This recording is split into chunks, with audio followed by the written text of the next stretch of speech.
مرحبا بكم.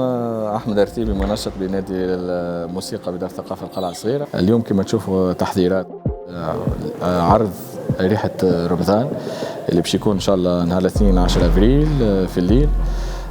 كما تشوفوا التحضيرات حبينا في الحفلة هذه نحطوا فيها يعني الأجواء نتاع رمضان، الأغنيات نتاع رمضان، أغاني المسلسلات، شوية أغاني طربية على شوية أغاني تونسية.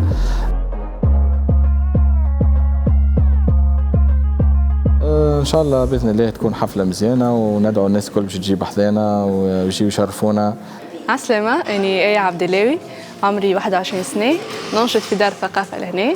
ما عنديش برشا ملي دخلت، أما سوا دخلت في الجو. نعزف على آلة القانون ونغني زادة، نقرا في المعهد العالي للموسيقى. مرحبا بكم بحذانا وإن شاء الله يعجبكم الجو. هاني الغريري شونتوس.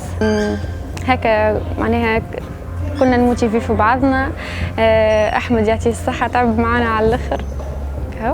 اسمي لينا بن موسى، نعزف في دار الثقافة القلعة الصغرى في نادي العازف الصغير، نعزف على الكمانجة وزادة نعمل كورال. عسلامة، اسمي إيد محفوظ، نعزف على اللورك في نادي العازف الصغير في دار الثقافة بالقلعة الصغرى.